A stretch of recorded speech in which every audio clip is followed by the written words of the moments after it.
Good evening, my name is Michel Riguidel. I am professor at the École nationale supérieure des télécommunications in Paris in France. I am sorry not to be in Trento this evening. I would like to talk about the twilight of the despotic digital civilization. I would like to talk about the death of the despotic digital era. In the future, we will see probably two convergences. By 2010, we will see the classic digital convergence, computing science, telecom, and audio. And in the future, we will see at the horizon another convergence. Digital convergence, for the moment, is only resolving the differences between industries. Networks make up the visible and the invisible nets of transmission and communication. And this is now an environment, the ambient intelligence, in which all personal digital objects, mobile or fixed, are connected to a network that is always accessible. During the excitement of the bubble in 2000, we often heard about the promise of the digital convergence, which is in fact a double convergence of the carriers, fixed and mobile infrastructure and the content, voice and data.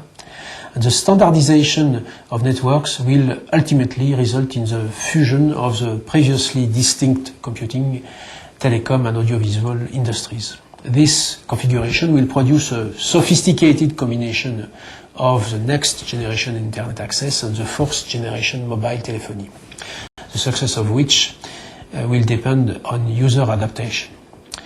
We will thus see an evolution of networks from vertical segmentation by infrastructure to horizontal segmentation by type of services. Eventually, we will have a seamless global interconnection between telecom operators and the internet. This convergence is hindered by a bitter antagonism between the three industries over any alignment. Of course, the computing industry, the largest tectonic plate of the three, will win, and convergence will be in fact an alignment on architectures and computing standards. When we see the end of the 20th century, we see that the universal computer of Alan Turing was a dominant machine of the second half of the 20th century, and its basic construction has not changed since its creation.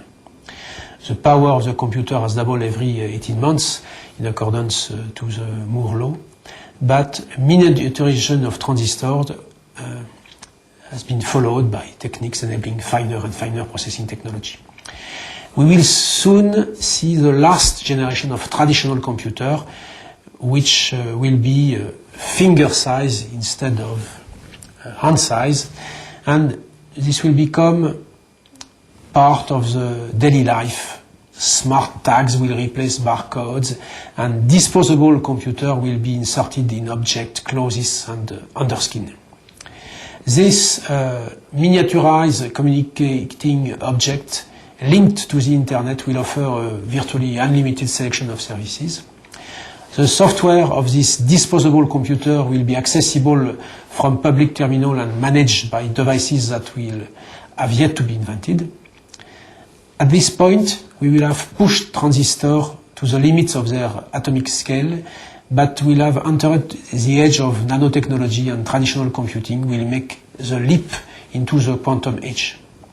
Nanotechnology will enable the creation of intelligent nano devices capable of carrying out specialized tasks. They could, for example, be used in a telephone, a microphone. Quantum cryptography will ensure the transfer of confidential information contained in a new generation of credit cards and SIM cards. In 2020, there will be a new era with bio-nano cyberspace in the quantum age. We can already foresee another convergence that should take place around 2020. that of nanotechnology, biology, quantum communication, and traditional computing. This future confrontation is likely to be fierce, and it is fairly safe bet that traditional computing with its dreary one and zeros will not survive. This will be the end of the information society. This will be the death of the digital era. This will also be the undoing of digital computing as we know. Shannon coded data and Turing's coded programs. Hardware locked in the solitude of the Moore's law will have to break the chains of its obsession with ever finer processing technology. Computing, a prisoner of a double asymptotic curve consisting of a monotonic dead end in hardware and inextricable complexity in software, will have to escape of the current deadlock if it is to forge the post-internet society. Computing and telecom must reconnect with physical reality, returning to the atoms close to the silicon in the Mendeleev periodic table, the carbon and the hydrogen of living biological cells, indium, germanium, and gallium, and interfacing their peripherals with the human sense organs in order to ensure continuity with our biology. Mathematical modeling and computer simulation will ultimately generate hybrid application. There will be computer in terms of data processing, but they will also be real in the way they will be made up of in situ experiences. All these ontologies of these new worlds, this cluster of living cells linked to a computer, these fleets of nanorobots, and these bundles of photons will be distributed in networks. Some will even be carried out with our human bodies. However, for the time being, any representation of this kind of environment remain in the realm of science fiction. As a conclusion, I would like to talk about research in general and digital science in particular. Research has been a controversial subject in France this year, not only because of its content, but also because of its organization and funding.